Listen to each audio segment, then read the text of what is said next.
Good afternoon and welcome on behalf of the US Chamber and the US Argentina Business Council. I'm Neil Harrington, Senior Vice President for the Americas at the Chamber. We're really excited to have over 900 people registered for this virtual on-the-record discussion to understand the latest developments in Argentina's ongoing sovereign debt negotiations, as well as the current macroeconomic circumstances the country confronts.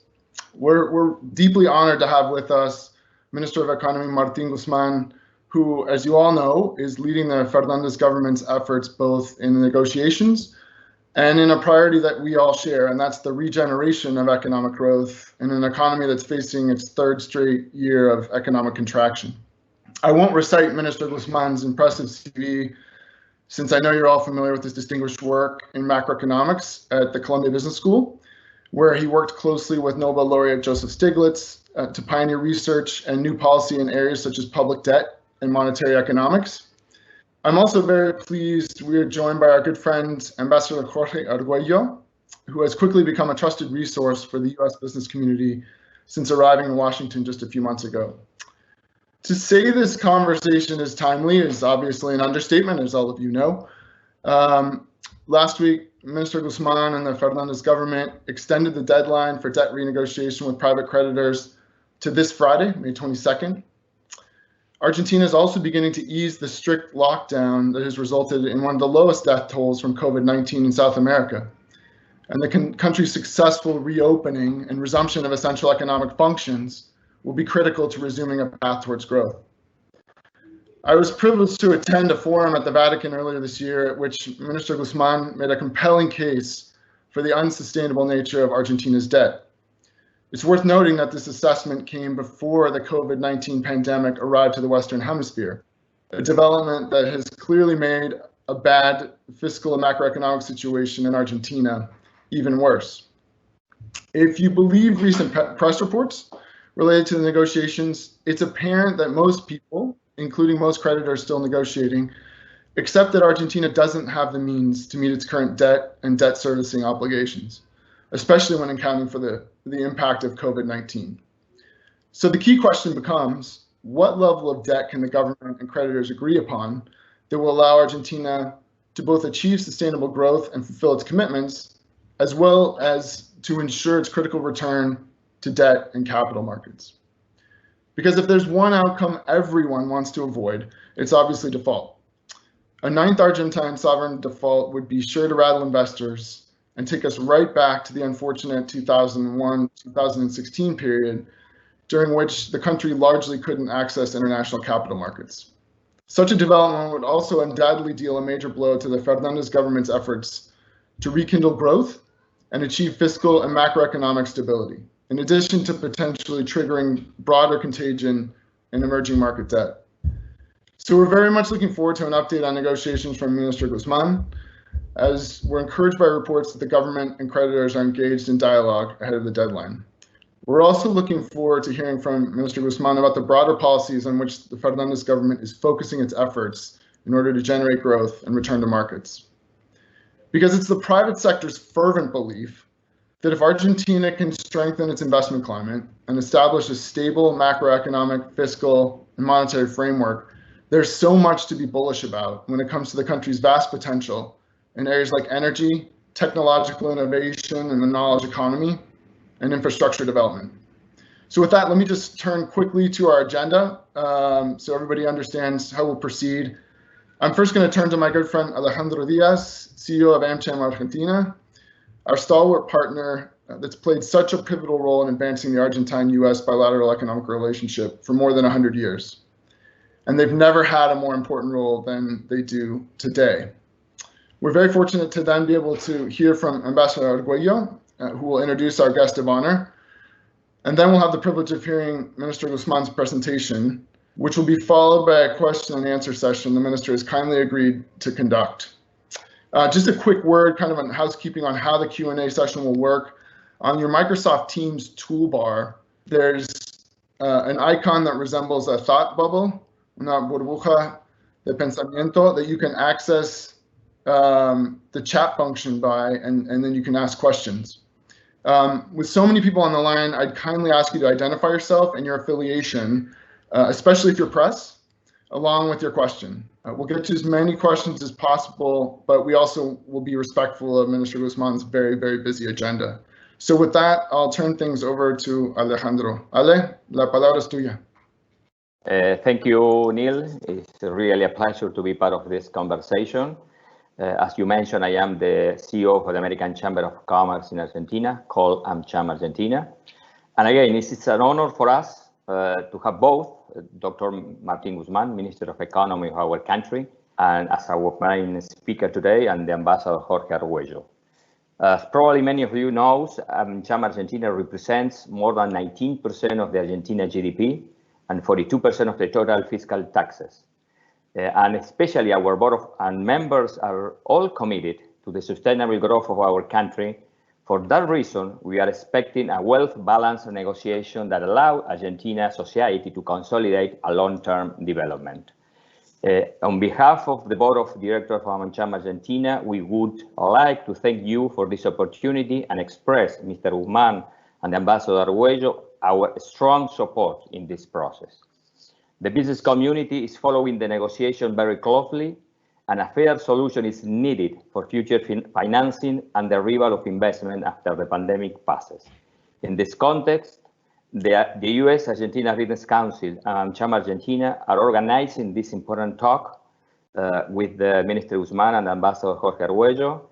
And it's very interesting to know about the Argentine economy, the perspective about the bilateral relationship, and the trade and investment between both countries. Again, thank you very much for this space, and it is a pleasure now to introduce our Ambassador Jorge Arguello.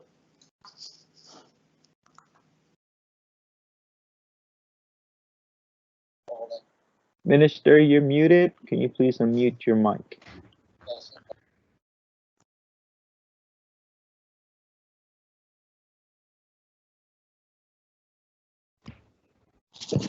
Is it now working? Can you listen to me? We can hear you. Okay, good afternoon then. I go again. Thank you, Neil. Thank you, Alejandro, for having us today and for giving us this opportunity to explain what we are doing to get the Argentine economy back on its feet. And of course, thank you for this possibility to exchange views with such a distinguished audience. It is for me a great honor to participate in this event hosted by the US Chamber of Commerce for the first time of this, which happens to be my second term as Argentina's ambassador in Washington. I look forward to grasping the first opportunity to meet with you and the members of the Chamber. The day will come. But today my role will consist in introducing our keynote speaker, Minister Martín Guzmán. As you all know, President Alberto Fernández appointed him as the Minister of Economy of Argentina in December 2019. As you can imagine, he has had in these past 5 months quite a ride. Martín is a living example of the quality of our system of national public universities. He got his degree in economics at Universidad Nacional de La Plata and later continued his education here in the US, where he got a PhD degree in economics at Brown University. Later, Martín joined Columbia University, where he developed an intense academic career and worked in close contact with Joseph Stiglitz and other distinguished professors. Now, going back to Argentina, I want to underline one of the main challenges our country has today. It is to be able to unlock its economic potential after a history of persistent macroeconomic imbalances in one hand and a lack of consistent macroeconomic programs in the other. President Fernández has entrusted Martín Guzmán, an expert in the field of macroeconomic policy, with the responsibility to guide our economy back towards sustainable growth. And I want to say, nobody better than Martín Guzmán to bring together the conditions that will help Argentina to return to a sustainable growth, which I believe will be also in the interest of US companies. And I say this because I am convinced that US business world and US companies are called to play a key role reinforcing the Argentine-US economic partnership. Having said this, Minister Martín Guzmán, the floor is yours. Good afternoon, everyone. Thank you very much, Ambassador, for your kind words, kind introduction. Thank you, Mr. Harrington. It's a real pleasure and an honor to be here. Thank you for the opportunity and the space to discuss Argentina's economic situation and Argentina's prospects. And thank you, Mr. Diaz, as well, and to all the audience that decided to join us this afternoon. So today I will put a bigger focus on the real economy. I'm actually quite delighted to have a more Main Street oriented audience. And what I want to do is to explain where Argentina's economy is today, where it's coming from, and where do we want to take it and how. Where is Argentina's economy today? Well, unfortunately, the country is suffering a deep macroeconomic crisis. We took office in December 2019, a few months ago, and Argentina was already experiencing a large decline in economic activity. GDP had fallen in 3 out of the 4 previous years. It had fell 2 years in a row. Real GDP growth was lower than 5% over the last 2 previous years. And the country was facing a deep sovereign debt crisis as well. Country risk had already skyrocketed and Argentina had no access to financing. All economic and social indicators had deteriorated. Poverty rate was on the rise, 35%, it's above 35%, and 52% for children under 14 years old. Unemployment reached 2 digits. So the economic situation was already deeply challenging. And on top of that, the economy and as the whole world was hit by COVID-19, that created different challenges. So I'm going to refer to what we've been doing in order to cope with this situation. But in order to understand better how the Argentina's economy falls again into a situation of this kind, it is important to frame this into a more comprehensive scenario to understand what's been happening previously with Argentina's economy, what are the structural deficiencies that the country has been facing, and how from those structural deficiencies we got again to the point where we are. Argentina, as you know, has a long history of booms and busts, long history of macroeconomic instability, periods in which the economy grows, but exports do not keep up with the growth of the GDP in real terms. Therefore, imports continue growing while exports at times do not. Eventually, there is a loss of foreign reserves. The loss of foreign reserves eventually ends in a depreciation of the domestic currency that creates, in turn, a rise in prices, leading to a fall in purchasing power, creating a recession. And that's how the external accounts get stabilized, and so forth. So Argentina has been going through this history of booms and busts that included balance of payment crisis a number of times, sovereign defaults a number of times, and the aggravation of structural social problems, social exclusion for many, labor informality, which is widespread in the country. At the same time, on the fiscal front, Argentina has historically had problems to have its numbers in order. Argentina has been suffering from chronic fiscal deficits. At times, those were financed by central bank financing, with created tensions on the monetary side.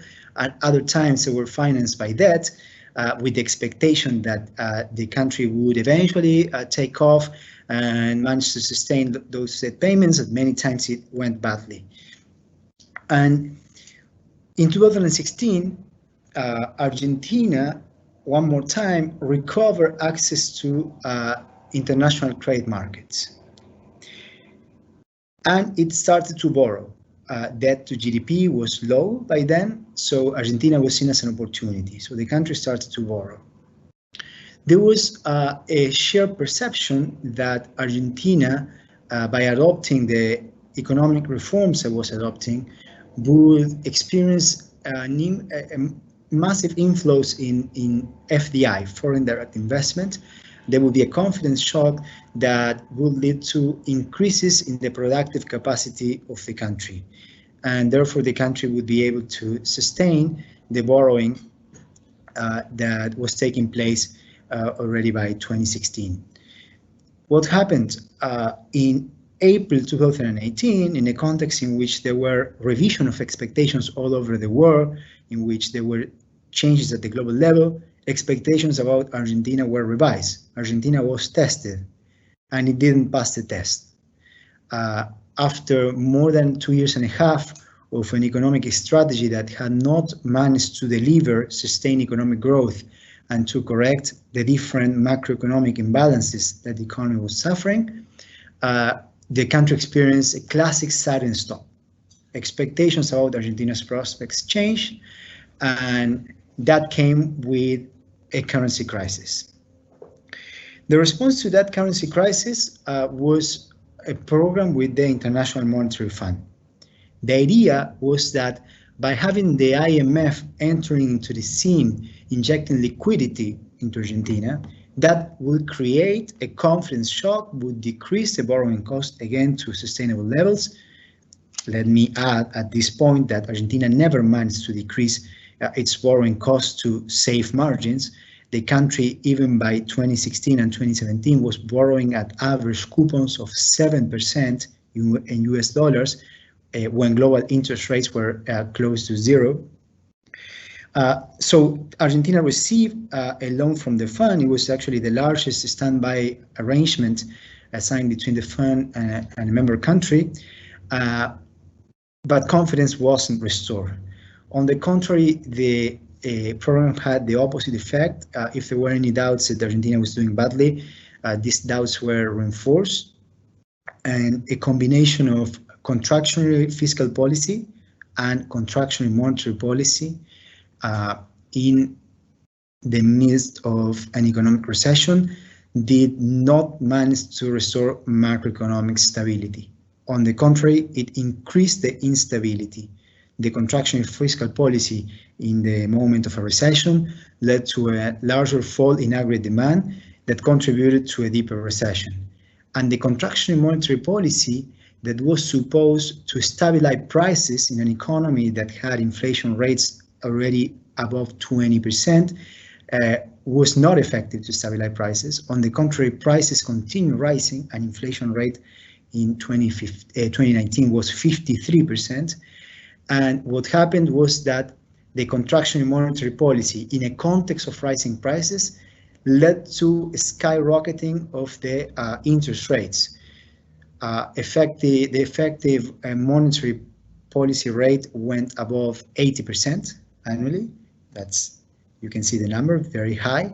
So it became very difficult for many companies in Argentina to cope with the situation. Combination of falling aggregate demand and the increasing a very high cost of financing led to massive destruction of firms, destruction of employment, and everything else that I described before. And that's how Argentina ended up falling into the situation in which the country was already by December 2019.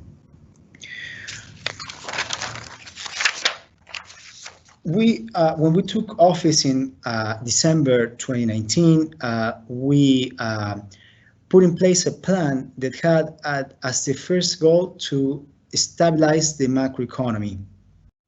But we were looking not just at the short term, we were also looking at the midterm and at the long term. It was very important, it was a central feature of our macroeconomic program to start putting in place conditions to ensure that any economic recovery could be sustained over time. So at the end, what we want is to have a structure of production that is effective at achieving three goals. Number one, creation of jobs. So we need an inclusive process of economic development. That's why we need to create jobs along all the sectors of our socio-demographic structure. Number two, the structure of production has to create dynamism, value added, productivity. The country needs to become more competitive and be better integrated in the global economy. It is not enough to distribute what Argentina has in order to achieve economic and social development. Argentina has to be able to increase its levels of productivity. And for that, it will also need to increase its levels of investment. And number three, to deliver macroeconomic stability. Economic crises make huge damage and have permanent effects. They affect how generations of children grow. They affect their capabilities for being integrated in the global labor markets. They affect the capacity of firms to settle on processes that are dynamic. So macroeconomic crises have very damaging effects on the process of economic and social development. So again, those were the three goals we had in mind at the moment we started to put our macroeconomic and development plan in place. Creation of jobs, dynamism, and macroeconomic stability. So what we started with the latter. We started with a program to ensure restore macroeconomic stability. That's we see macroeconomic stability as a necessary condition for all the rest. So what we did already in December 2019 was to adopt a number of measures that would allow us to stop this contractionary a spiral of falling GDP and falling aggregate demand, to have an expansion of the aggregate demand that at the same time did not increase the fiscal deficit. So that's why in 2019, understanding that Argentina was under very tight constraints, that there was no external credit whatsoever, and that also the peso debt market, the market in domestic currency for the public sector, was virtually non-existent, we decided to adopt a number of measures to make sure that we could have expansionary policies to deal with the recession while not increasing the fiscal deficit. So that way we could establish a path towards fiscal consolidation, followed by primary fiscal surpluses at a pace that the economy can sustain, at a pace that doesn't undermine economic activity and social development. At the same time, we put emphasis on a number of aspects that would be very important, both for the short term, to have less tight constraints in the short term, and for the medium and long-term prospects. In particular, we started to develop the debt market for the public sector, for the treasury, in our own currency. Argentina historically has had much trouble with currency mismatches, and that's what we're suffering today, in which the country had today it faces a debt burden in foreign currency that cannot meet.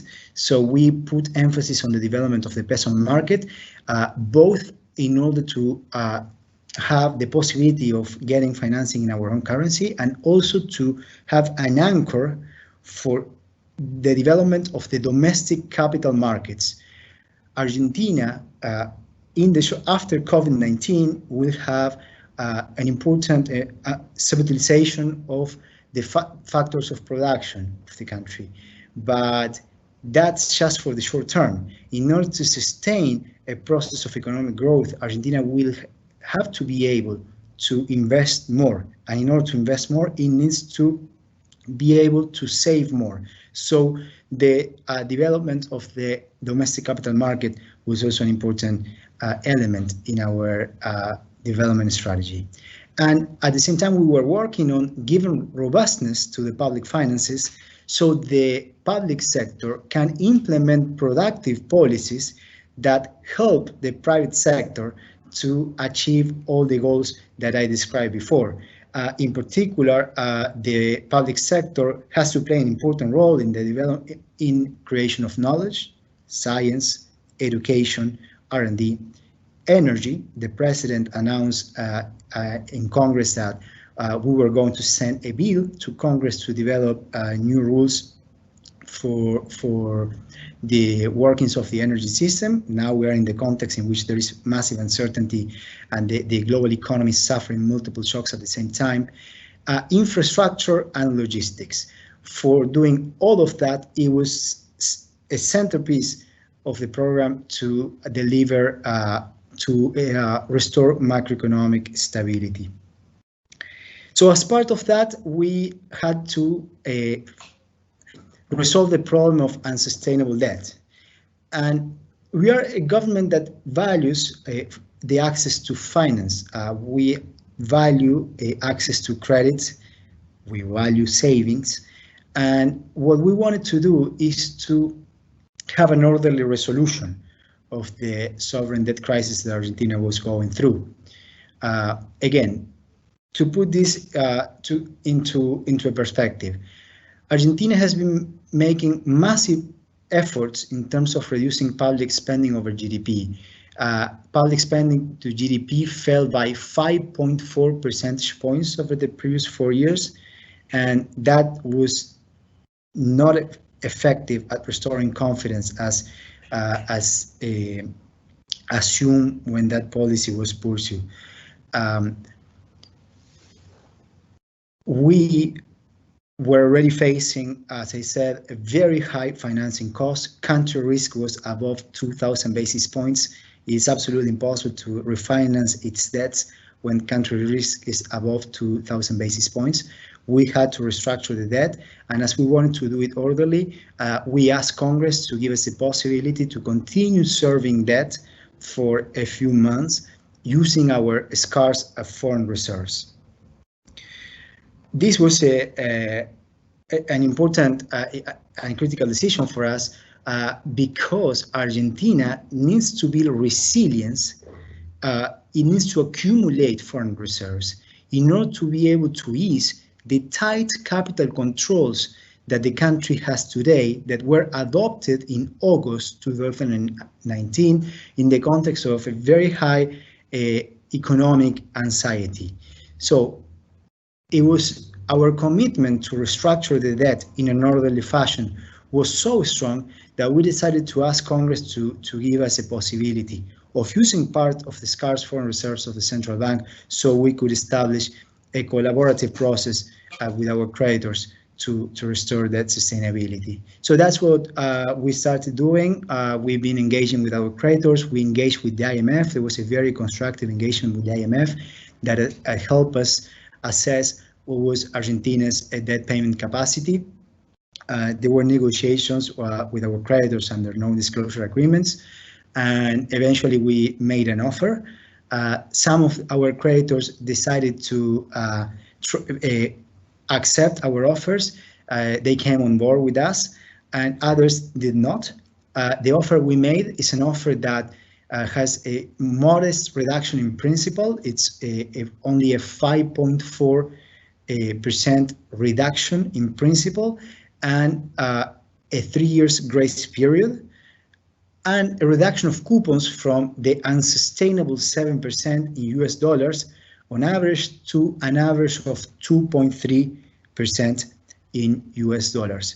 As I said, some of the creditors accepted, others did not, and we continue the negotiations. We've been saying that Argentina is flexible, and Argentina wanted to hear what were the alternative ideas from creditors to restore debt sustainability, to have an orderly restructuring process. creditors made, and we know they were working hard. It took them some time to come back with a counter proposal. They eventually did. This happened last Friday. We received 3 counter proposals, and now we are still having a constructive dialogue. There is still some way that we have to go through together. We need to deepen this process of collaboration, and we are all working on that. So we will continue working on that towards the goal of restructuring the debt and restoring conditions for financial and macroeconomic stability. So that's where we are today. We are facing that situation now in the context of COVID-19. Argentina was already sick. It was a sick patient, and it was a sick patient that was hit by COVID-19. So dealing with COVID-19 in this context is, of course, much more challenging than for economies that have their public finances in order and that have other instruments. But what we did was to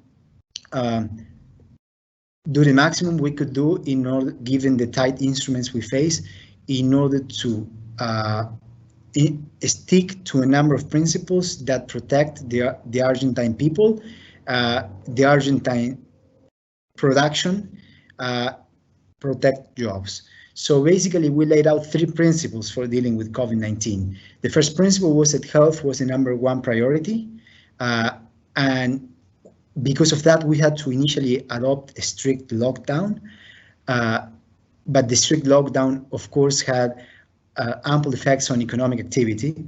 So we followed 2 more principles. The second principle was that we had to protect the sectors of the population that fell into a situation of vulnerability because of the crisis. And the third was that we had to make sure that the organizational capital, the know-how of the firms was protected, because we want those firms to be good, to be well and alive. We will need those valued firms to still be there when the COVID-19 is over, so Argentina can be back on its feet. And that's why we adopted a number of measures at the same time that were had to do first with cash transfers to protect the vulnerable population, extension of unemployment insurance, and we subsidized wages. This, of course, created more fiscal tensions, as I said, for a country that was already an ill patient.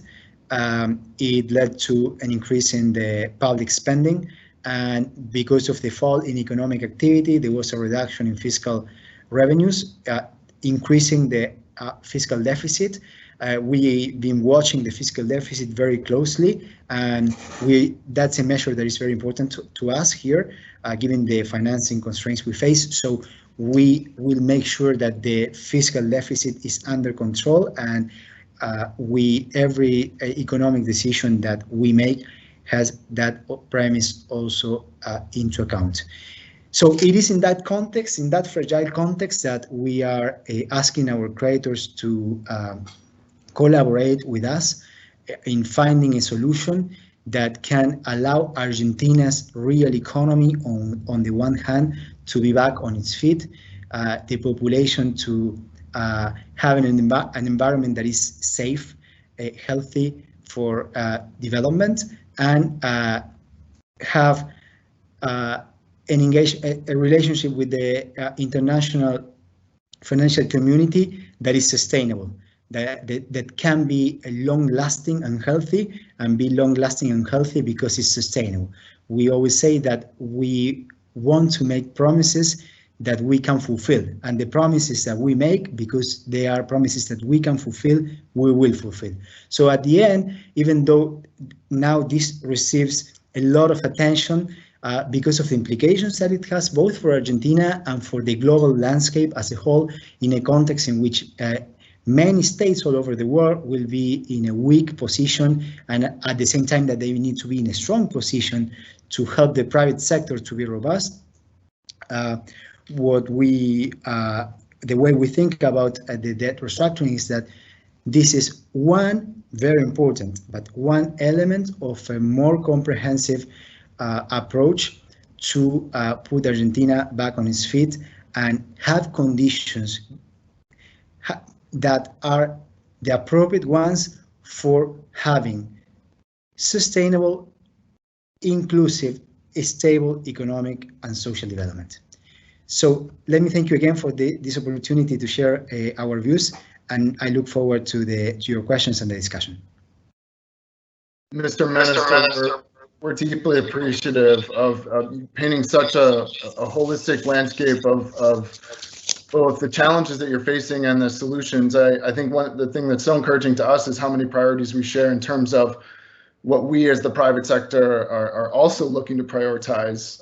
Things you mentioned that I tick off my list here: enhanced competitiveness, enhanced productivity for Argentina, enhanced investment, which clearly is a role that that we as the private sector want to help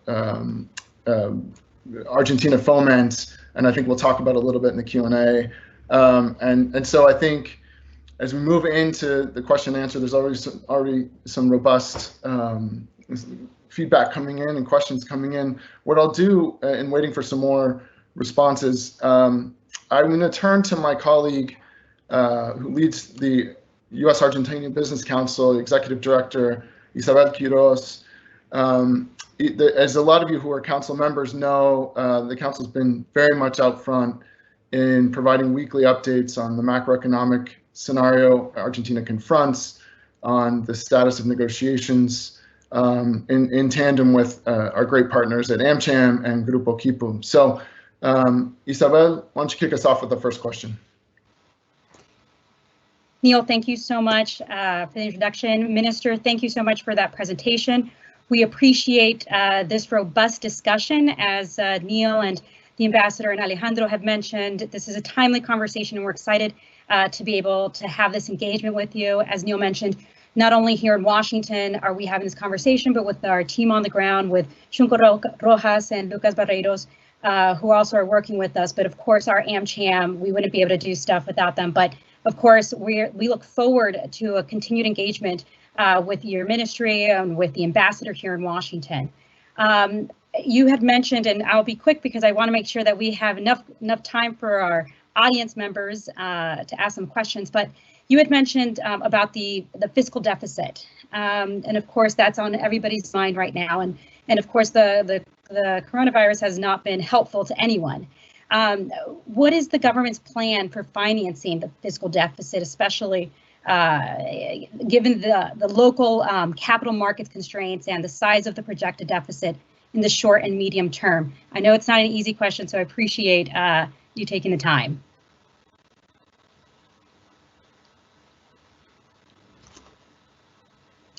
I think you're on mute, Minister. All right, thank you very much, Ms. Quiroz, for your thoughtful comments and for your question.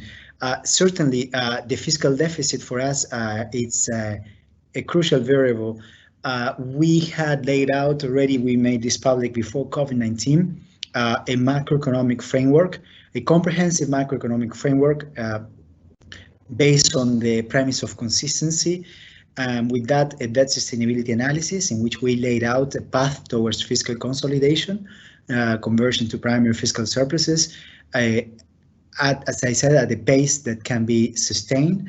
And those plans were affected by COVID-19 that led to an increase in the primary spending and a decrease in primary fiscal revenues.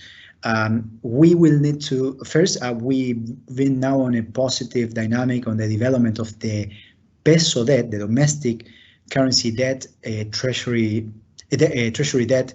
So we've been able to start financing part of the deficit with peso debt, but this is just still incipient, and this is a process that it will take time. It will take macroeconomic consistency, persistent efforts. So it's not something that gets done from one day to another. Argentina needs to work consistently in order to restore confidence at levels that are solid. Getting access to credit in a sustainable fashion will be a process. and that's a process that is worth investing in. For now, as I said, there are financing constraints and also financing needs, and of course that's why the central bank has been playing a role, but we understand there is a limit to that, and also part of the issuance of pesos will have to be sterilized in due time. So that's an important aspect of the approach we're following. Much. Thank you so much. Thank you very much, Mr. Minister. We'll take this opportunity to turn to some of the many questions we have in the chat room. I'm going to do my best to combine maybe a couple here. So a few people are asking a variation of the question related to the May 22nd deadline, as you might expect. Rafael Matos, who's the U.S. correspondent for La Nación, and Esteban Rafaeli, who's a journalist with the Buenos Aires Times. Essentially, which are the following steps after the May 27th, given the fact that negotiations with bondholders seem to continue after that day, and Argentina, as you know well, has a $500 million debt payment coming due on Friday. What are the plans to proceed if there's an inability to reach an agreement? Thank you for the question. Negotiations continue, and as I said, we are fully committed with an orderly resolution of the problem of unsustainable debt that Argentina was facing, and that's how it will continue. Negotiations will continue. The sooner this gets resolved, the better. We are all working hard towards a goal. What we need is a sustainable deal. So that's of the essence here. Not any deal works. The deal has to be sustainable. The deal has to be successful for giving Argentina the conditions for being back on its feet, and that's how the process will continue. Thank you, Mr. Minister. Let me turn to a question from the private sector. Angel Melguizo of AT&T Latin America asks, you stated that the key unfulfilled expectation by the previous government was over-optimistic FDI expectations. And you referenced this in your remarks, Mr. Minister, but if you could elaborate a little bit on what the role you see for FDI in a more productive and inclusive Argentina, and which industries, you mentioned a couple also, would you expect to see higher inflows? And maybe you can just add to that what we in the private sector can do to help you with this. Thank you very much, Mr. Harrington. Well, yeah, of course, there are always in the adoption of any economic model, there are always differing views. We were certainly of a different view by 2016 about the prospects of Argentina's economy, but as discussed before, the view that prevailed by then and that to some extent was shared by creditors was that Argentina would experience a shock of positive confidence that will attract investments in the country. So even though the country still did not have the savings capacity to finance a sustained increase in investments, that savings capacity will come from abroad. I said to some extent share, because at the same time, the country was paying a high compensation for risk. An average coupon of 7% in US dollars recognizes that there is risk, and those risks unfortunately materialize. There was no confidence shock. At the end, there was no sustained increase in FDI. What the country experienced was an increase in portfolio flows. So then Argentina borrowed, it had more debt, but it didn't have the capacity to produce more. In fact, exports in Argentina have been stagnated. This is a problem that it has become structural. Exports have been stagnated over the last 8 years. So that's a serious problem, because the stagnation of exports puts a limit to the increase in the real demand. It creates bottlenecks that get manifested into tensions in the balance of payments. And the way we see the development process is somewhat different. We don't I mean, it's actually more than somewhat different. It is different. We do not,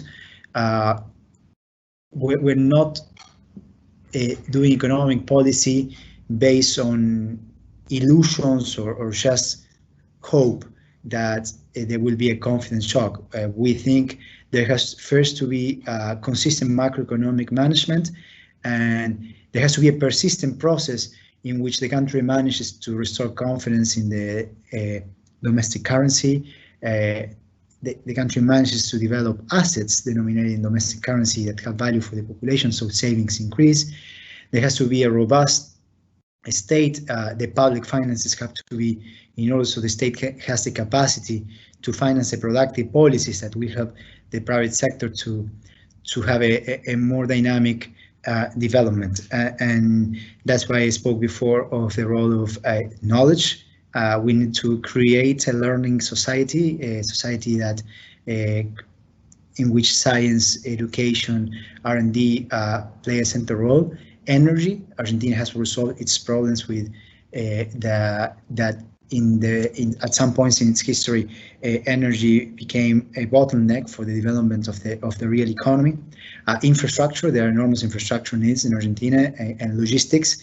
There has to be more efficient logistics, and also we are planning to change the tax structure. The tax structure reflects a view of economic and social development. Argentina in 2017 did a tax reform that was supposed to increase the aggregate supply, and that didn't happen either. The aggregate supply of the economy did not increase, and what happened was the opposite of what was desired. The state got debilitated. I got weaker because the tax reform led to a decrease in fiscal revenues, and that also contributed to the unsustainability of the fiscal sector and the unsustainability of the debt. So those are all elements that we are addressing simultaneously. Thank you very much, Mr. Minister. Let me pivot, if I could, quickly to the crisis response. A few journalists, including Patrick Gillespie of Bloomberg and Sam Meredith of CNBC, have related questions. I'll ask Patrick's question and then add Sam's twist at the end. He asks that between April and June, the government plans to inject 1.7 trillion pesos into the economy to alleviate the economic impact of the pandemic. But without access to credit and low foreign reserves, where will the government find the 1.7 trillion pesos, and how will it prevent a large increase in inflation? And Sam Meredith's addition to that question is there do you fear a human cost if this money isn't able to be accessed? Thank you for the questions. Yeah, indeed, we experienced an increase in the primary fiscal deficit, as discussed before, in a context of very tight constraints. But inflation hasn't been on the rise. On the contrary, inflation has been falling. Inflation in April was lower than in all the previous months. It's still, of course, higher than what we want to achieve. It was 1.5%, the monthly inflation in January. It was the lowest since in quite a while. And as expressed before, we are planning to have the fiscal deficit under control, and part of the increase in liquidity will be sterilized. And we are also working in transmitting liquidity to the sectors that are illiquid. And that's why the development of the peso debt market is so important. Thank you very much, Minister. Let's turn, if we can, to a question about a sector that's deeply important to the Argentine economy, but has been under, obviously, exceeding global pressure, and that's energy. An attendee asks, how do you balance the long-term approach for energy sector development, especially focused on unconventionals, and in Vaca Muerta specifically, with the decree 488/20 issued today? Every detail, as I always say, there are details. Now we're referring to specific numbers, and when we refer to specific numbers, it is better to refer to those in writing, because otherwise we can create confusion. This is a style of communication that I will always follow. Understood. This question comes from, let's see here.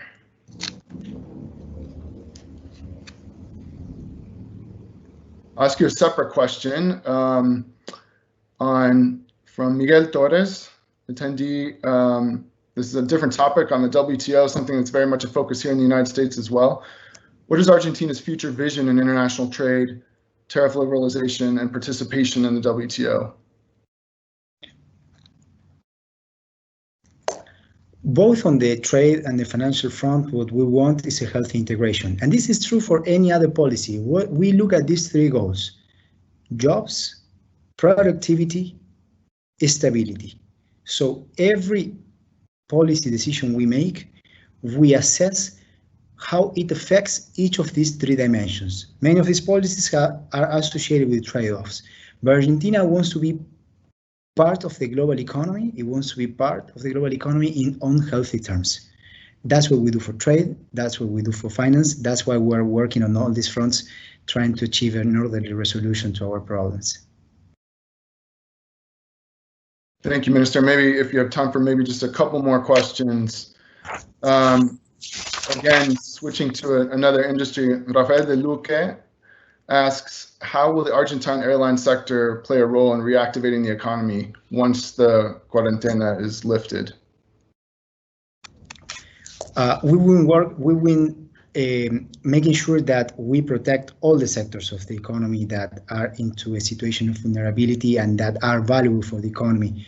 This is a program, the so-called program of asistencia al trabajo y la producción, assistance to jobs and production. Basically, because we follow the principle that we want to preserve organizational capital. There is know-how that has to be preserved, and this is of course true also for the airlines sector. There's a value there that needs to remain there. So after COVID-19, we can have access to it. The society can benefit from that, and Argentina avoids having hysteresis effects from the shock the global economy is going through today. Thank you, Mr. Minister. Back to the subject of our the looming deadline on Friday. I'll try and combine another two questions here. Patricia Valle of Perfil asks, what's the government's appraisal of the counter proposals, to the extent you can obviously speak to them, and will the deadline for the restructuring offer be extended? For the deadline to be extended, it's simply a resolution. And we, of course, given that we are now in a process that we see value here, we see value in the process we're going through in order to achieve a sustainable deal.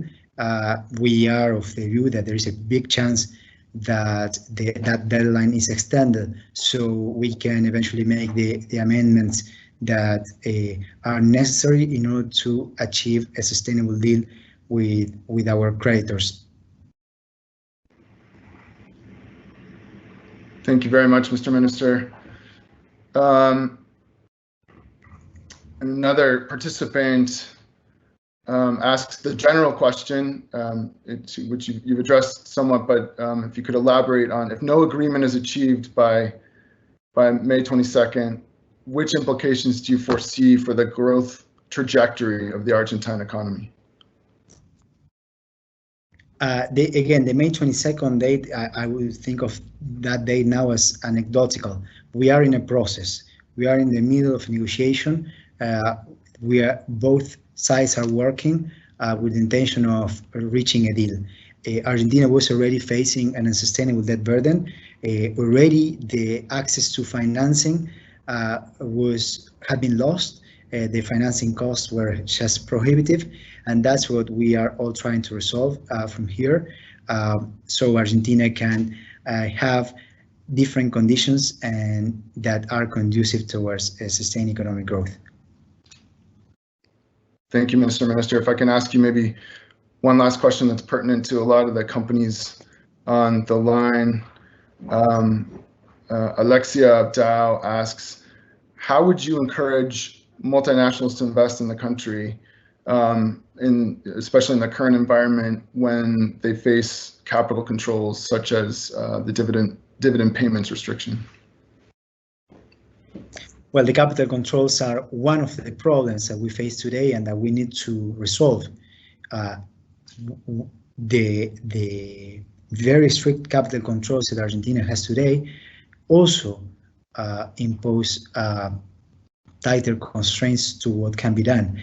And in the macroeconomic framework and the debt sustainability analysis that we presented, we included a path of accumulation of foreign reserves so Argentina can build resilience to ease those capital controls and have a more reasonable system of capital account regulations. That is also very important to have a healthy and appropriate integration in the global economy that plays well for the prospects of economic growth. Mr. Minister, thank you very much. Indicative of how interesting and informative your presentation was on this topic is we were flooded with questions, so I didn't get to but a fraction of them. Thanks to all of you who submitted them. I want to be respectful of time as we're at our 4 p.m. hour in Buenos Aires. Mr. Minister, we're just deeply appreciative of your time, of the ongoing efforts that you and the government are making to come to a mutually agreeable outcome with remaining creditors, with the plan that you've put forward to enhance economic development. Again, please know that the private sector, the U.S. private sector, the Argentine private sector, we are deeply vested in being your partner on the critical aim of job creation that you mentioned, enhancing productivity, and enhancing Argentina's competitiveness. Because, as I said before, we are so bullish on Argentina, especially in the knowledge economy and energy. If the right structural reform combination is put into place. So again, we really are deeply appreciative of your time, and we look forward to continuing to collaborate with you. We look forward to welcoming you to Washington as soon as possible, as soon as the current circumstances permit. So thank you very much for being our guest today, and very best of luck with the negotiations ongoing this week. Thank you, Mr. Harrington. Again, thank you very much for the opportunity and the space. It's been a real pleasure and an honor. We are fully committed to work towards restoring macroeconomic stability, making Argentina a country in which there is more production, there are more opportunities for the many, and we very much look forward to strengthening our trade bonds. This is very important for us. There is a big value for Argentina's society on that, and we very much appreciate this engagement, and we truly want to continue strengthening those bonds.